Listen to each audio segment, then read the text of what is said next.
Hi everyone, thank you for joining us for this evening or this late afternoon or this morning, depending where you are in the world, this evening's talk. My name is Jackie and I work in the Department of Computing at Imperial College London, and I'll be co-hosting this event today with my colleague, Dr. Sotiris Dimitriou. Hi everyone, thanks for joining us today. So all mics have been muted and cameras disabled so that you, the audience, can sit back, relax and enjoy our talk. Now, our speaker for this evening is Dr. Ben Glocker. Ben is a reader in machine learning for imaging, and he co-leads the Biomedical Image Analysis Group at Imperial College London. His research is at the intersection of medical image analysis and artificial intelligence and aims to improve image-based detection and diagnosis of disease. So Ben's won multiple prizes and awards for his work, which is helping to improve medical care for people all around the world. Now, I'm really looking forward to this lecture, and I hope that you are too. If you have any questions at all throughout the talk that you want Ben to answer, please use the Q&A function. So this can be found somewhere along the bottom of your screens if you're on a desktop, or somewhere on your phone or your tablet device. If you tap on the device, it should appear. And so myself and Sotiris will go through those questions and we'll get a chance to ask Ben on your behalf at the end. So do pop them in the chat and the Q&A all the way through the talk. So we've got lots to ask Ben at the end. Now, without further ado, I'm going to hand over to you, Ben, our amazing speaker for today. Over to you. Great, thank you so much, Jackie. Welcome everyone. Thanks for joining this presentation. It's been a while to wait for this. I think we tried to organize this last year, so it has been an interesting 12 months to come to this. So I'm really honored and excited to share some of our work here on using AI for analyzing medical scans. And the title here is Spot the Lesion, but really what I try to convey a little bit is how we can train computers to read medical scans and hopefully to help doctors making better diagnosis, working with patients and making better decisions. So I first want to start with a question what doctors could do without images, to get a little bit across the message of how amazing medical imaging is as a technology in medicine.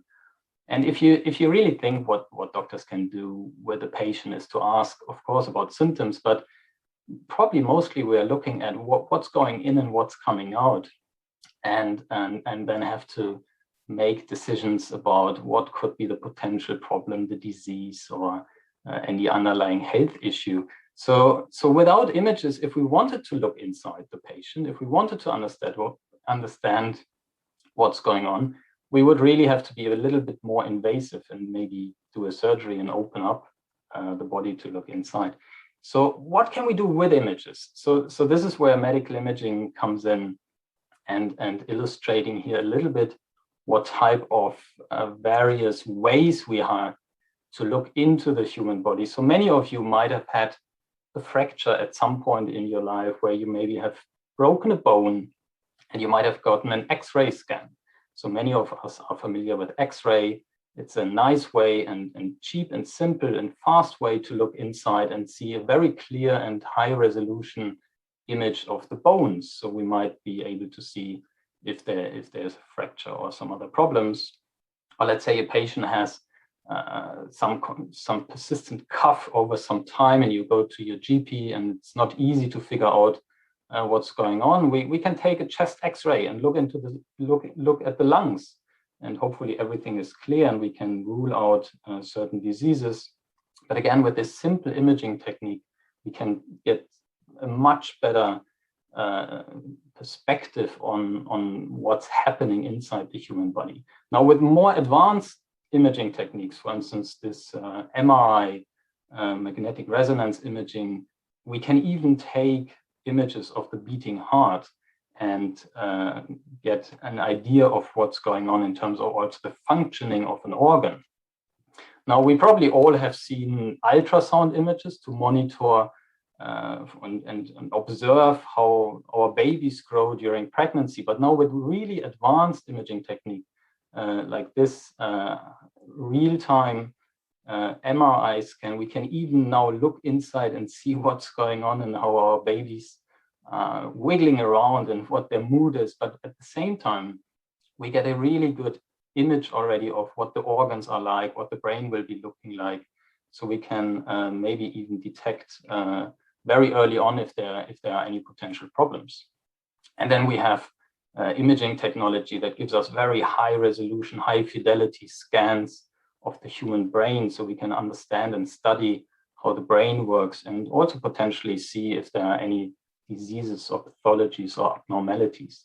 So this medical imaging technology can be really seen as giving doctors some sort of superhuman power, as some superpower in a way that they can look inside the human body without causing any damage, really, because we don't need to open up the human body. But with all this great technology and all these images that we can acquire in clinical practice, there come also big challenges. So why doctors may need help with analyzing these medical scans. So here's just an example of a lung CT scan. And this is a three-dimensional scan. So it's not just a single 2D image, not just one image that we can look at. But if we want to, for instance, or a doctor wants to see if there are any issues in the lung, they really have to go through many, many, many images here. So these can be hundreds, even thousands of images that you would need to look at, for instance, to find if there's something suspicious or something that doesn't look quite right in the lung.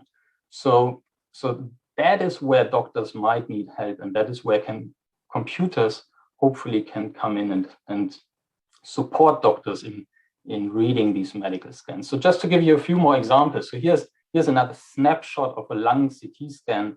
And what the goal here really is to try to find anything that might look abnormal. So for instance, we might be interested in finding so-called lung nodules. So things that are growing in the lung that are not normal, but it's sometimes very difficult to see and distinguish them from the normal anatomy. For instance, all these white things that we see here are just normal blood vessels. There's absolutely nothing wrong in this scan. And here's another one, just an example of, again, a healthy patient. There's nothing wrong in this scan. But then we might encounter sometimes a scan where something looks suspicious. So in this case, maybe there's a lung nodule, and that is a rather big one. So that is probably easy or relatively easy to detect for a doctor. Here's another example of a lung nodule here on the left. And here's another one where we see how difficult it can be. So this lung nodule is quite small. So it can be possibly easily missed when we have to go through these hundreds and hundreds of scans. And there's also quite some similarity, as I said earlier, to other structures like the blood vessels. So it's not always very easy to distinguish between what is a lung nodule and what is a blood vessel. But there's another big problem. So people who have looked very carefully at this image might have noticed that there's something rather abnormal hidden in this image. So up here in the right corner, there's actually a gorilla sitting in that scan. Now, obviously, we have inserted this, or better, other people have inserted this in a study, which was quite interesting, and they studied at what is called the inattentional blindness. And this is a problem that just happens with humans in general, but even with experts. So they tested what happens if they give lung CT scans for lung nodule detection to radiologist experts at the end of a long day, after they had looked at many, many images. And in the last scan, they hit this little gorilla. And what was interesting is that 83% of the experts missed the gorilla. So they had to look for the lung nodules, and they were so focused on doing that task that they didn't see that there was a gorilla hidden in that scan. So that might indicate why it could be useful to have computers to have a second look at those scans. But what are other reasons why doctors may need help, and who would be better to ask than actually a real doctor? So I was very fortunate earlier this week to have a chat with Professor Andrea Rocal from Imperial College. She's the clinical chair for radiology, and she explained me a little bit further how we could further support them and help with reading medical scans using AI technology. Hi, Andrea. Thank you so much for taking the time. I know you're incredibly busy in the hospital looking after your patients. Can you give us some insights how your clinical day typically looks like? I mean, how many images do you need to look at? And how many gorillas do you find per day? Well, I guess, well, say for example, yesterday, Monday, was my clinical day. And what I would aim to report would be probably between 30 to 40 CT and MRI scans. And then I would supplement that with about 60 plain films. And the CT and MRI scans are very often, well, they're much more complex than the plain films, obviously. And we don't just look at the individual CT or MRI scan, which in and of themselves have thousands of images, but we also have to compare the CT and MRI scans with previous images. So often we have to bring up maybe 2 or 3 years worth, or sometimes even longer, for example, to see whether a tumor is getting bigger or getting smaller over the course of the patient's care, and to identify change. So we have a lot of images to look at in a day. Yeah. Oh, this must be thousands of images you're looking at. It's thousands of images. Yeah. So this almost sounds like you're sometimes searching the needle in a haystack. How do you think computers could best help you with that? Now, the nodules that you showed, I mean, the nodules is a great example. We would love to have a computer program that picked out the nodules for us, because that is something that is time consuming. We don't want to miss a lung nodule, because sometimes that's an early sign of disease recurrence in a cancer patient. And those can often be surgically removed or ablated with sort of heated up and killed in that way. So we really don't want to miss lung nodules. So having a tool that differentiates the nodule from the blood vessel, which can look very similar, is really helpful. But I know we have nodule softwares in our reporting rooms now. They do make errors. So I think I would say we're at the beginning of a really exciting journey here. I think what you're doing and your group is doing is amazing, but there's huge improvements are needed in order to really show the robustness. So yeah, needle in the haystack would be good, definitely. So keep working, Ben. Yes, I think we have a lot of work ahead of us. We have a lot of work. So I know you have been asking this 100 times probably, but are you worried at all that computers might take the job of radiologists at some point? No, I'm not at all worried. What I look forward to is embracing all of the benefits that the computer vision can give us. There's a huge need to integrate the information about the clinical findings of the patient. Does the patient have pain? Does the patient have a temperature? Together with the image findings, we have to integrate quite a lot of information that's very sort of high level, if you like. And certainly in the near to medium future, I think radiologists need to learn to work and use the tools to their benefit, and actually to be confident, you know, to actually work with the tool to say, oh yes, I agree with that, or no, I think that's got it wrong this time, and to really work with the tools actually to help develop them better. Really what we want to do is get the best care for the patient. I mean, radiologists don't want to miss lung nodules. I can tell you that for certain. So if we can find tools that help us, that's great. I can't see in my lifetime, and certainly in the near to medium future, that radiologists will be replaced. So it sounds like in future, doctors and computer scientists will need to work even closer together. Yeah, I mean, this sounds like really, really exciting. Yeah, it's really exciting. And actually, I have to say that even like at my stage in the career, there's always new things that come along. I mean, you know, if you can believe it, when my kids were born, there were no mobile phones, you know, pretty well. And now you wouldn't be out without one in the pocket. And I think there'll be things where, looking back, my young colleagues now will look back and say, did we not have that when we were like reading films? So I think things will evolve, and I've had to learn a lot. As you've seen, I've learned a lot from you about how we can train algorithms, what we need to do as on the radiology side to help the computer scientists. And it's been a real learning experience for me. And I look forward to the future. Same here. I've been learning a lot. So thank you so much, Andrea, for taking the time. And I guess I see you at our next project meeting. Yeah, see you then. Bye. Bye. I can tell you it's a real privilege to work with people like Andrea. And I think the last point that we discussed there about this close interaction and exchange between disciplines, I think is what this field makes it really, really exciting. So anyone who is currently struggling between deciding to study medicine or study computer science. Actually, the fields come close together and you can do both these days.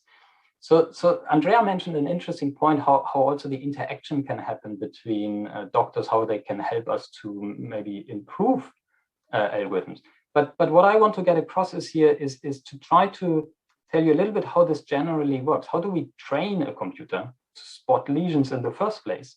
And I'm taking this little example here. So this is our AI, our artificial intelligence algorithm that we would like to have that should do the following. So given a lung CT scan, as we have seen earlier, it should take it and it should tell us if it thinks, or if the algorithm believes there is a region that looks a little bit suspicious.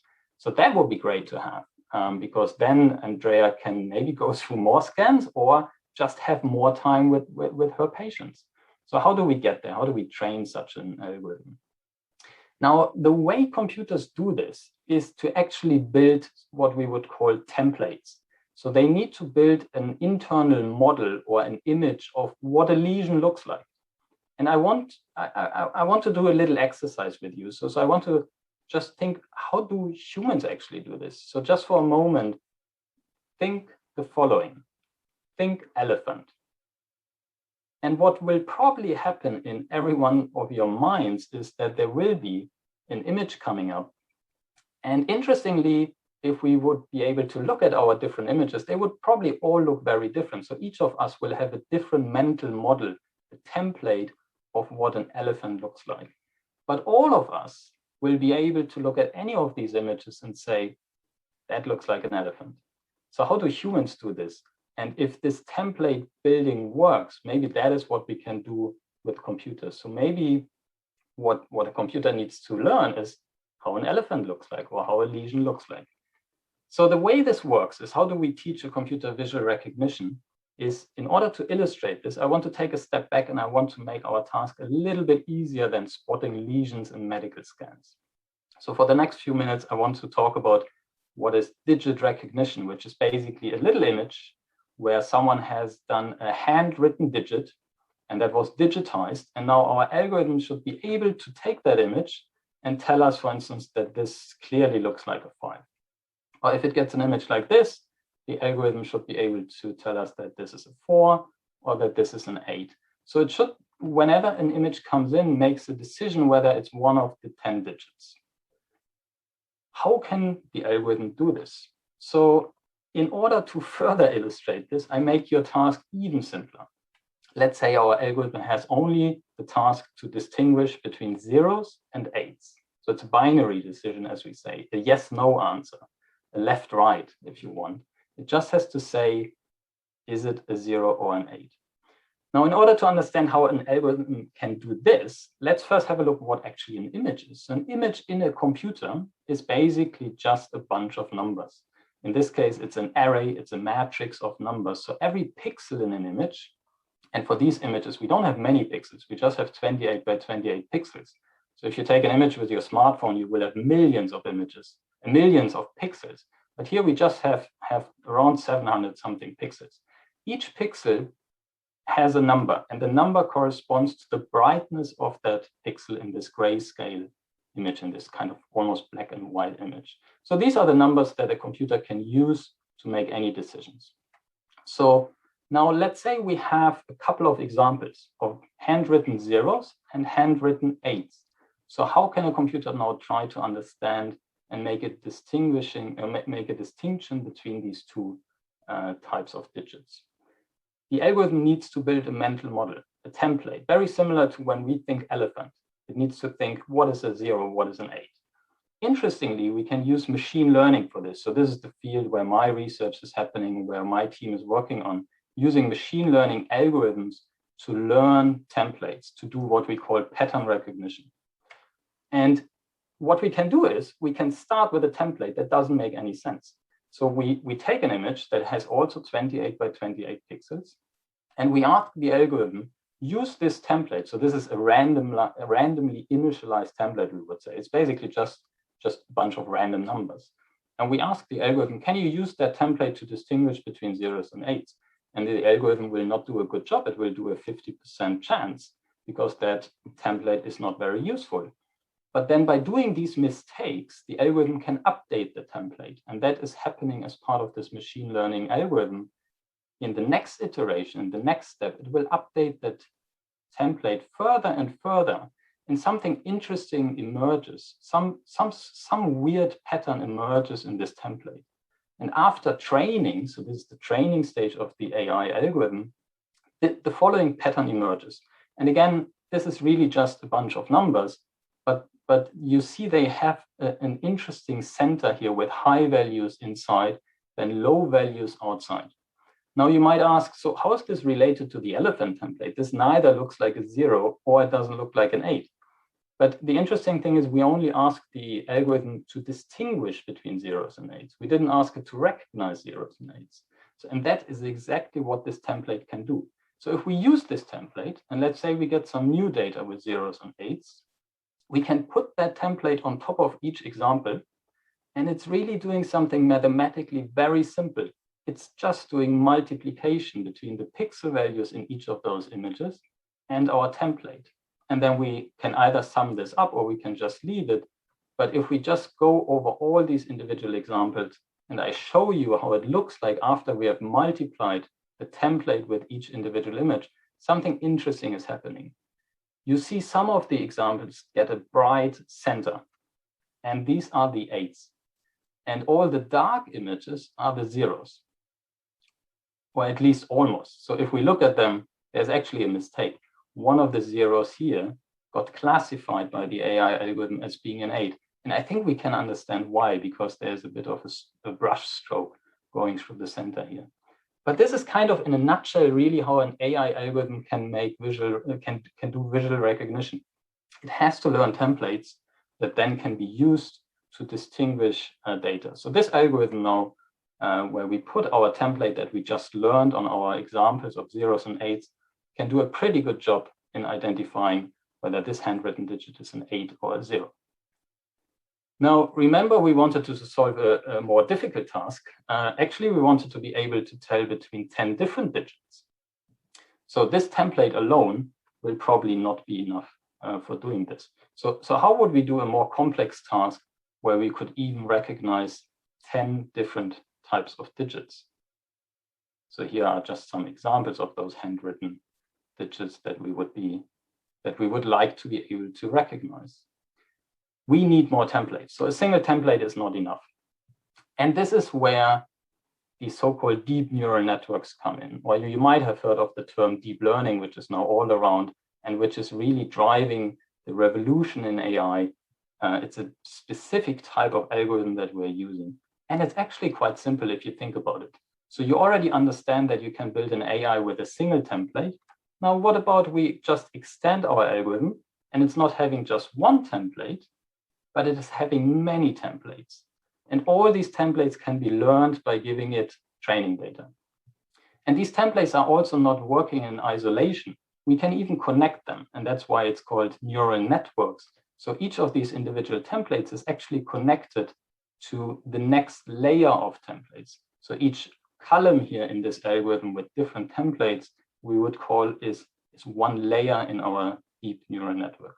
And all of these can be connected together. So it gives a very powerful way of combining different templates. And so what would the templates look like for doing a classification of 10 different digits? Now that is where it becomes really tricky, because they will probably not be very interpretable. So if we look at them, we might be sometimes able to see something, but often they wouldn't make much sense to the human by just looking at them. But you can think of it a little bit like, for instance, the first layers might learn whether there are some sharp edges or some round corners, or maybe there's just a few lines or circles. And all these templates being combined together would then help us to say whether an input image is one of those 10 digits. And this technology of deep neural networks has been pioneered actually many, many years ago. And there's an old animation here from 98 from a seminal paper by Jan LeCun and Joshua Bengio and also Geoffrey Hinton, the UK scientist behind this deep learning revolution, have developed these techniques decades ago. And they, in 2018, were awarded the ACM Turing Award for for their developments on the deep learning type of algorithms, which is kind of the Nobel Prize in computer science. So here you can see already back then, more than 20 years ago, we had algorithms that were able to recognize handwritten digits with this algorithm called LINET. So now going back to our main problem, how do we spot lesions in medical scans? So maybe that is a bit more of a complex and difficult task than identifying handwritten digits. And indeed, it is. Handwritten digits is, you can say, a solved problem. We have algorithms now that can, with very high accuracy of 99% and higher, recognize what a handwritten digit is probably meant to be. For lesion spotting, it's a bit more difficult because generally in medicine, things aren't as easy as just collecting a few examples of one type of lesion and then you know how all the lesions look like. Lesions can appear almost anywhere in the body. They can have various shapes and sizes. So it's really difficult to understand, even for a human, but even more for a computer. So really the intelligence in AI, if you want, often comes from the human developers. So where we are doing a lot of research is on designing what we would call the neural network architecture. What is the right architecture here to use to solve a particular task?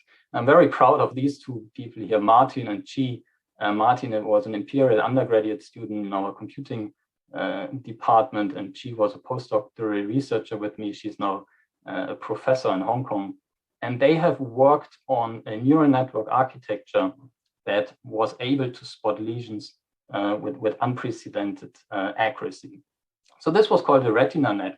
And you don't need to look at the details too much, but what I want to get across here is that if you build these neural networks, it starts to get a little bit more complicated than I showed earlier with the handwritten digits, but not too complicated. So if you understand the handwritten digit problem, you can actually also start working on detecting lesions in medical scans. So they came up with this algorithm, and what they then needed is, of course, lots of examples. Remember that the algorithm cannot do anything from its own. It doesn't have a mental model or a template of what a lesion looks like. So it needs to see examples. And currently, deep learning algorithms do need quite a lot of examples.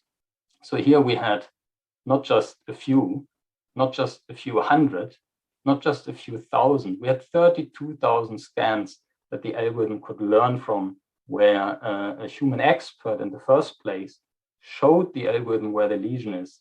And then we could learn with this neural network architecture what the template should be. These many, many templates, hundreds or even thousands of templates are needed that are all connected together to make a decision and being able to detect where lesions are. So this worked really well. So Martin, as in his final year project, developed this algorithm that just looking at these graphs, so his final algorithm was this blue curve. It was better than any other method that was previously published in the literature. It was quite an achievement, I think, for an undergraduate student, and this was presented at a scientific conference. And what was specifically interesting was that his algorithm, developed together with Chi, was able to detect small lesions better than anything before. And small lesions are very, very important to detect. Andrea mentioned this earlier. If we can detect lesions or any signs of disease early, so when it's still small and subtle, then we have typically a much higher chance of curing or doing surgeries or doing anything to prevent any further disease progression. So this is really important to be able to spot lesions early on. So here are just some visual results of what you can see, what the algorithm does. It can detect a variety of lesions that are not just in the lung, as we saw earlier, lung nodules, but also maybe lesions that are in the bone, very small lesions sometimes, also big lesions, big abnormalities that can be really anywhere in any type of organ throughout the body. It does sometimes make mistakes, of course. That is what we are still working on, trying to improve it. But interestingly, sometimes it makes mistakes that are not too surprising. So for instance, in this scan, there was a lesion that was annotated. So whenever there's a yellow box, it means that's where the human put a box. And the green box is where the algorithm believes a lesion is. And it is green when it agrees with the human. and it's red when it doesn't agree with the human. But here the algorithm, for instance, found a lesion that wasn't annotated by the human in the first place. So maybe they focused on some other lesions and missed this one. So here the algorithm does another apparent mistake by detecting a small lesion in one of the kidneys. It did find the other lesion in the other kidney, but this lesion clearly looks like abnormal, but it wasn't annotated by the human. So again, maybe the computer did find something that a human actually missed here. Right, so now seeing how we can spot lesions with an algorithm, I would have a challenge for you. Can you spot the lesion? And for that, I invite you after the talk to go on the web, either with your phone or any device or your computer, go to spotthelesion.com and try out our little online game where you can actually try to compete against our AI algorithm. You will be asked to spot lesions. There are different difficulties. And this is an online game that was developed by a great team of undergraduate students in our Department of Computing. And it's really fun to play. And you will see initially it's really difficult, but very quickly you will become better and hopefully you will spot some of those lesions and maybe you're even better than the AI. So I want to finish here with just giving a bit of an outlook where this is going. So I talked a lot about like detecting certain types of lesions all over the body and in different organs and how this might support people like Andrea in her daily clinical task. But there's many more other developments in that space. You might have come across some articles about AI being used, for instance, to detect skin lesions. Maybe it's soon and hopefully soon be used also to support our breast radiologists in screening programs. So there an AI could act as a second reader. So in addition to a human expert who looks at these images, an AI algorithm could have a second look at the scan, checking if nothing is missed. We could see if there's agreement between the human and the AI. And hopefully this will lead to more cancers being detected, but also to more normal cases being ruled out, because detecting a cancer that isn't actually there is of course also an unwanted outcome. We have been working a lot on brain lesions, so we have algorithms that can detect and segment out brain lesions, for instance, for traumatic brain injury patients. And this allows us to quantify how much damage, for instance, in a car accident has done to the brain. And this helps a lot, for instance, with things like patient management, deciding on the right treatment strategy and so on. So again, algorithms are here to support, not to replace, as Andrea said. They are really here to support the doctors to make a better job. And of course, there's work on, for instance, detecting eye disease in retinal imaging, for example. So I hope this gave you a bit of an overview where that field is going. I hope you got a feeling of that it's actually not that complicated. And if you really want to get into this, it's all possible. If you come from other disciplines and you want to join that field, it's now relatively easy to get started and learn about this. There are lots of tutorials out there online where you can learn to write your first handwritten digit classifier if you wanted to do something like that. And then who knows, maybe you want to work on medical imaging at some point. That would be great. So thank you very much for listening, and I'm really looking forward to answer any questions that you might have. Thank you very much, Ben, for a very exciting presentation. We have one question in the Q&A by Christoph. I guess this relates to your motivating example about hiding this gorilla in the medical scans. So the question is, wouldn't our algorithms also be blind for the gorilla images if they are trained specifically for lung nodules? That's a brilliant question, actually. And I think someone listened very carefully how the algorithms currently actually work by seeing examples. Now, an algorithm would normally not see any examples of a gorilla being in a lung CT because that doesn't really happen. However, there's a different branch of AI that I haven't talked so much about it, which is not only learning from examples and can then recognize these type of examples, but the way it would work is that you train, for instance, an AI algorithm just on normal lung CT scans, where you basically have a label of saying there's nothing wrong with that CT scan. And what this AI algorithm is then trying to do is to build such a template, a mental model of what a normal scan looks like. And then it cannot tell you if it finds something suspicious, what it is, but it can find suspicious things. It can flag up things that don't quite look normal because they don't fit into that mental model that the algorithm has learned just by looking at normal data. So yes, in theory, it should be possible to build such an algorithm. And there is a lot of work, and we call this unsupervised abnormality detection or anomaly detection. So algorithms that just by looking at normal data, try to find things that don't look quite right. Right. So even if we're not able to say with certainty that this is a gorilla in our medical image, we could still tell that there is something that shouldn't be there. Yes. It would have to be trained on gorillas to tell you that. Right. So as we wait for more questions, maybe I can ask something.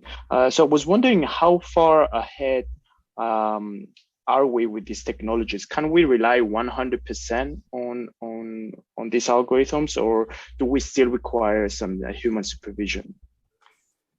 We cannot 100% rely on them. And I think Andrea raised a very important point, which is about the robustness. And she said that they do in clinical practice currently have algorithms that look for lung nodules, but they don't get it always right. They also miss things. So we are at a very early stage of seeing that some of those algorithms get to what we would call a clinical readiness. They start to make sense to be used in some scenarios, often very narrow and focused things, like where we know exactly what we are looking for, we can have an algorithm that tries to find that. But generally, we are still at an early stage. So they do still make too many mistakes. We do sometimes see problems that if the training data slightly changes, so often we have to collect data from somewhere. It might come from Imperial Hospital, and then if we want to deploy it in Manchester or in Scotland, and things do change, patient populations do change, then it can get tricky, and we still need to work on making these algorithms more robust and reliable. The most important thing is that an algorithm can tell us when it doesn't know. And again, that is something that we haven't quite figured out yet, how an algorithm can confidently say, I'm sorry, I can't tell you. As humans, we are good at that. We might sometimes not be able to admit it, but at least we have the skill of saying, I don't know. An algorithm is currently not always capable of doing this. So sometimes we see that they make mistakes while still being quite confident in their prediction. Very important skill indeed, even for humans, the ability to say no, I don't know. So our next question is from Apurva.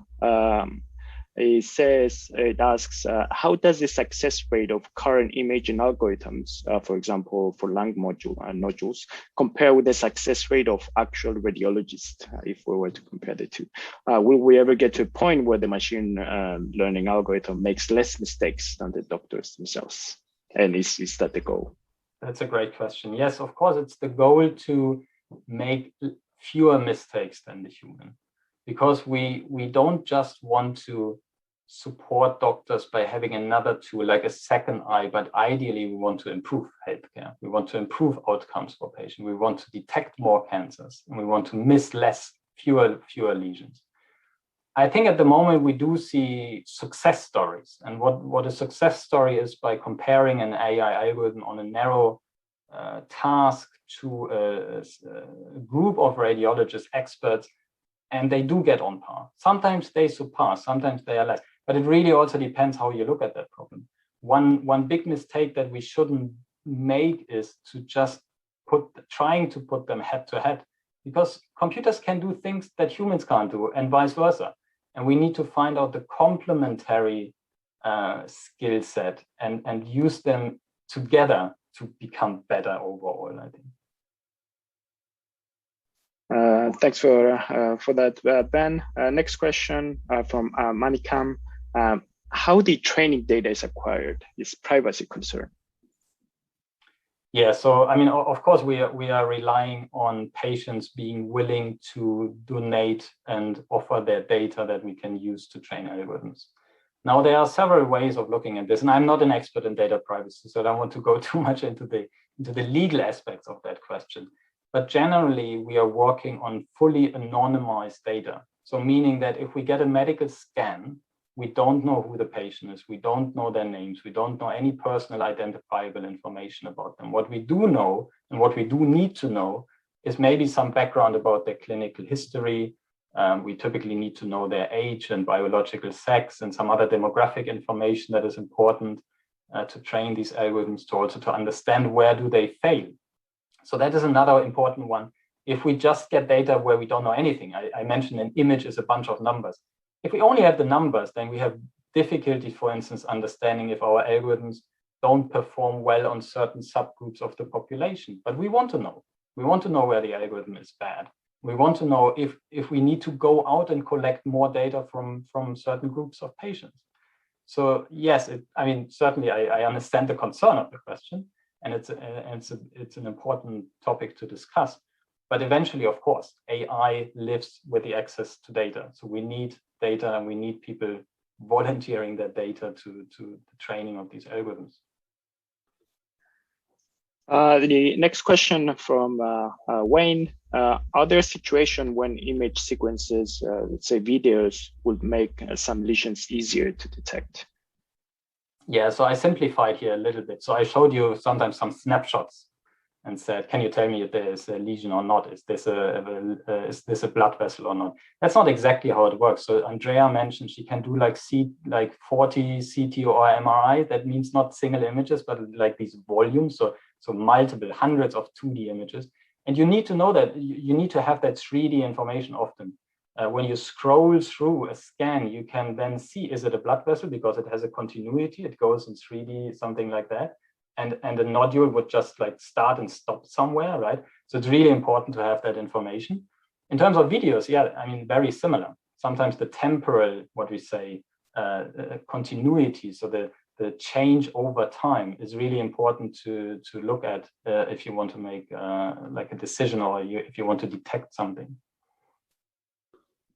Our next question is from Lo Ying. Disease spectrum is very wide and detection goes beyond just nodules. How do algorithms do for diffuse disease processes, e.g. bronchiectasis in CT lung? Yeah, it's a great question again. I think it's important to keep in mind that the current development and successes that we see are really narrow focused. So we focus on specific tasks, let's say lung nodule detection, then you try to build an algorithm that can do just that. But we know that this will miss many other things, right? So there is the goal, of course, there's this term of universal lesion detection. It would be great if you can give a scan to an algorithm and it will find anything that's wrong with that scan, right? On the other hand, that's a really tricky thing to do, because if you think about the variability that you have in the human anatomy, even in normal and healthy anatomy, is much bigger than we can imagine. And there's a big risk that we're just flagging up lots of things that, yeah, don't look like the average person, but no one looks like the average person. Everyone is kind of an outlier and looks different from the average. So that's a tricky one. How do you get an algorithm to do everything? I don't think that is really the end goal. I think we will have algorithms that are specifically for targeted applications, and there they will be really good at it. Thank you, Ben. Other question from an anonymous attendee. Other than images, what utility is there for AI in healthcare? So yeah, so my focus is medical imaging, but there's a lot of other use cases. Patient management. Generally, people are admitted to the hospital, making sure that things run on schedule, that resources are there when they are needed. I think we have all learned over the last 1.5 years how important it is to do management of resources, infrastructure, human resources. You want to know in advance when you need the staff on site, when you need the experts on site. So making prognosis, making predictions into the future is a big field for AI.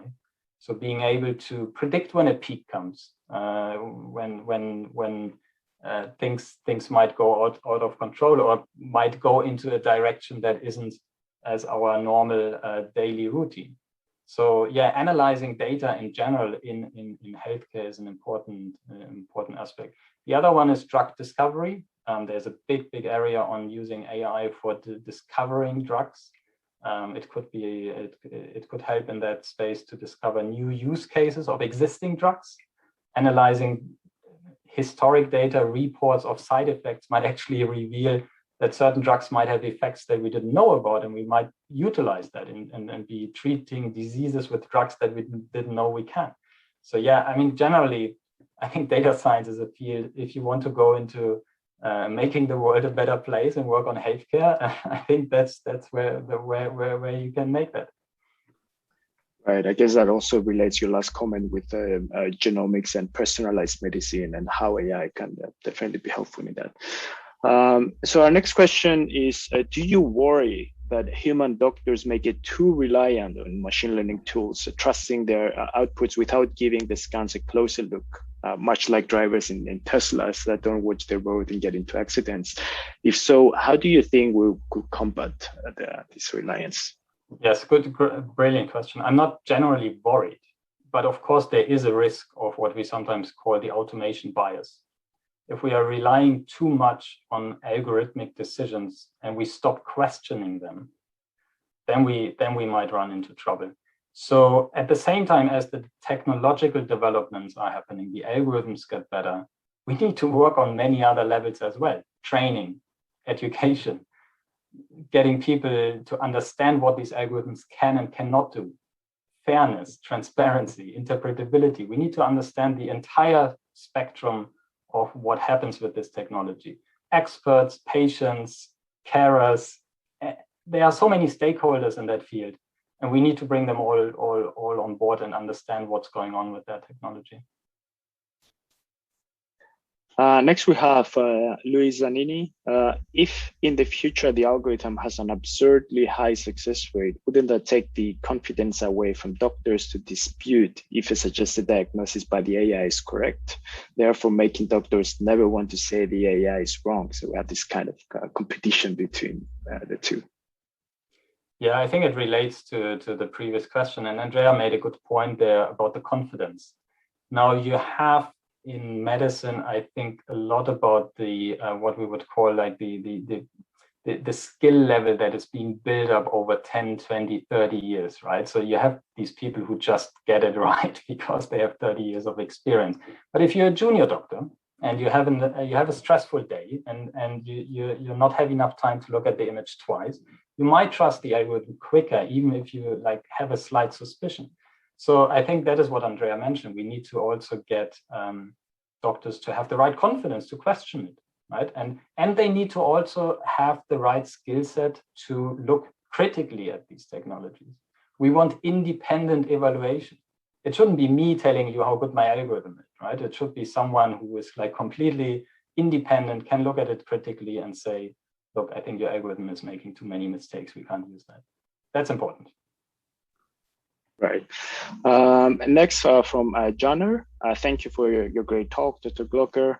Considering that there exists a large variety of artifact sources, which may frequently arise on different medical imaging modalities, how can we design better methodologies to improve the robustness of diagnosis or localization methodologies? It's a bit specific question. Yeah, so spot on. Someone really has some background knowledge there and what can go wrong in medical imaging. I showed you probably mostly like high quality, good looking images. Often in clinical practice under time pressure, not all image looks great. And also the technology can make mistakes in terms of the scanning. So sometimes you have artifacts that have nothing to do with disease or pathology. They are just bad images, bad quality images. Now we can try to build more robust algorithms that can deal with a larger variety of image quality. And that's what we are trying to do. But at the same time, it relates back to the question that sometimes the algorithm should just say, sorry, that data is not analyzable, right? The quality is not sufficient. I will not make a prediction. Next, an anonymous attendee. poses a question: if the algorithm uses already made examples to detect lesions, can it still detect new, more uncommon ones? Yes, and I mean that's the whole goal. We call this generalization. So you give it examples of certain things, and then they hopefully can generalize to new things. Now, we are still struggling with that. It's a challenge in machine learning to get good generalization, to basically see maybe not too many examples, but then still being able to detect a new lesion that has never been seen earlier at this place in the body, and maybe it has a different shape and still it looks like a lesion, and how to detect this. Humans are incredibly good at that. Remember the example of the elephant. There was Elmer, the elephant, that has like these color squares. You will recognize that this is an elephant even if you have never seen an elephant with these color squares before, because we are super good in using our few examples that we have seen when we are early and young and build up our mental models and then generalize. Like my 2-year-old daughter, she can recognize things where I think, how can she do this? She has never seen such a thing, or not directly, right? Humans are extremely good at that. Machines are not that good at this. This is why we currently need loads of trainings data, right? Remember the lesion detection that we built, or that Martin and Chi built? It needed 32,000 examples to finally be able to detect some lesions. Of course, it then could detect some new lesions, but we cannot always collect thousands or hundreds of thousands of examples. So it's a big challenge, and that's research, that's ongoing work. How can we make more data efficient machine learning from fewer examples, maybe even just one? Next, again, Lo Ying, what about artifacts in the source images, either during the acquisition process, like motion, or post-processing artifact? Could the algorithms work around those? Yeah, so I think relating to an earlier question, it can happen. What we typically would try to do is, around an AI algorithm, we build safeguards, meaning that there would be what we would call a quality control component that would look at the image. Before you try to find lesions, it would just say, is this good quality or bad quality data? Or is it of sufficient quality, or of that quality that we need? And then you can have a safeguard behind the algorithm that looks at the output that the algorithm did, the prediction, and has a second look at it and says, this doesn't look quite right. Why is it making that prediction? So there's a lot of interest in building what we would call safe AI, and safe and reliable AI, putting safeguards around the algorithms, sometimes with a human in the loop. Sometimes we need a human expert carefully looking at the images before they go into the algorithm, maybe sometimes carefully looking at what comes out of the algorithm. Next question is, how important is hardware infrastructure in running algorithms? And is this a barrier to AI in healthcare? It is a bit. So we have loads of computers to work on. We have so-called GPUs, graphics processing units, that we are currently using that are kind of specialized processing architectures, originally used more for computer games and graphics, but now people have figured out how to use them to train AI algorithms. So we are relying on them. They are commodity hardware, so they are not specialized hardware. You can buy them in any shop, really, but they do have computational demands in terms of resources, power. They are not the most energy efficient. So certainly we also need to work on that. Again, it's not my field, but people are looking into this, building more specialized hardware, power efficient hardware to train AI algorithms. And again, it's an important aspect of that whole development of that technology. Right. Our next question also relates to your comments about explainability. Can the computer explain how it arrived at the decision? Yes and no. It depends who you ask. So there are things that we can get out of the algorithm that make us think, oh yeah, that makes sense, or that doesn't make sense. So there are ways. So there's this notion of, for instance, in an image, to highlight the regions that the algorithm used to make a prediction. And that can tell you sometimes if an algorithm actually makes nonsense predictions. Because, for instance, there's a great example where people have trained an algorithm to detect disease in chest X-ray. and the X-rays of patients and the X-rays of where there wasn't anything wrong, like normals, were collected with different devices. And there was a little thing in the top of the corner of the image that was just specific on the type of device that was used to take the image. And the algorithm has learned to look there. Basically say, oh, was this acquired with this scanner? Then yes, it's a patient. There's another example that goes back decades where people have tried to, I guess in the Cold War area, tried to develop recognition algorithms to detect certain types of military vehicles.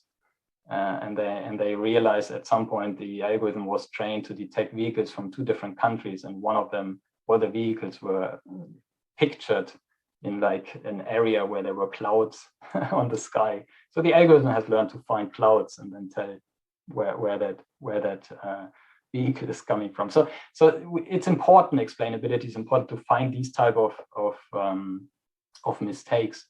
But if you're looking for something that kind of in a conversational way can tell you, this is how I made a decision, then we are not there. People are working on that, but we are not there that an algorithm can tell you like a human could do to try to explain you why they think something is happening. So still a lot of work to be done on that. So looking for young scientists to follow the path. Another very interesting question is, have any of these algorithms been deployed in clinical practice? And in general, are they being used? How are they being used? Yeah, there are some. There are some that are used. There are some that will be used very soon, I think. And one reason is, first of all, I mentioned that we do see some success stories. Some things seem to work, at least to some degree, in a way that they would be clinically useful already. And I give you an example from something that I would hope that will be used at some point in the near future, which is as in screening applications like breast cancer, but also eye disease and so on. Because of the pandemic, we currently have a massive backlog of patients waiting for not patients, but people who are waiting for their screening appointments to be resumed. So that means that there will be people, women in particular for breast cancer, who have missed screening appointments over the last year. And now there is a backlog, and we need to somehow work through that backlog.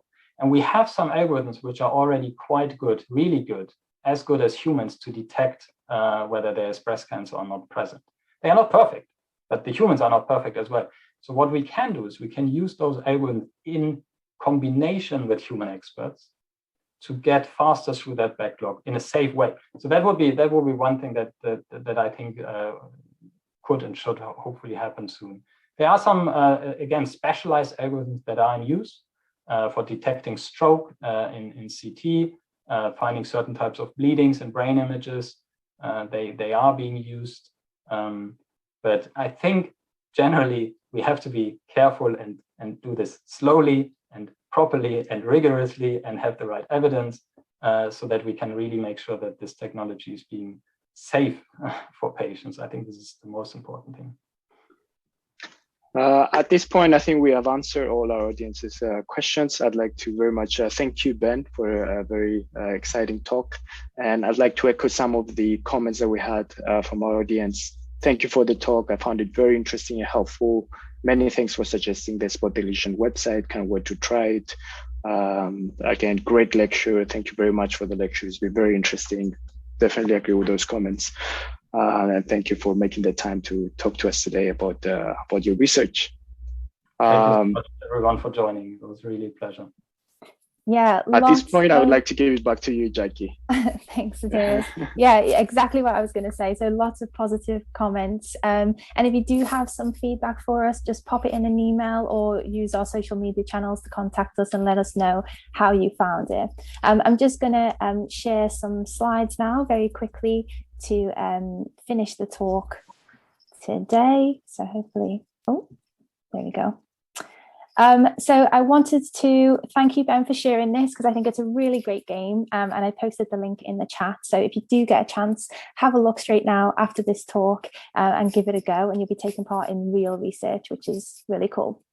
Our lectures are new for this year. We've been able to run them because there's been appetite for it. So if there's lectures that you fancy, there's research topics that you fancy hearing more about, again, send us an email, let us know, use our social media channels, Twitter and Instagram to contact us and let us know your thoughts. And if there are lectures that you've missed, you can catch up on these on replay as well. So we've got our lecture from last month by Dr. Abhijit Ghosh. So you can catch up on that there. And then we've also got some exclusive interactive content on our website. So do head to our website and check that out. And then next month, same time next month, we're going to have another lecture from Professor Andrew Davison, and this is going to be about robot vision. So check out the website, the Public Lecture Series website, and this will be released. The date of this will be released. Well, the time, sorry, of this will be released very soon. But for now, I want to reiterate what Satiris has said and thank Ben once again for giving up your time today to enlighten us all with your research. And I think it was really important what you said about computer science being so linked with healthcare. And so for all of our young people still on the call, if this is something that you want to work, if you want to work in healthcare, you want to help people, computer science is definitely a way to do that. So again, thank you, Ben, and thank you everyone for joining us, and we hope to see you next month.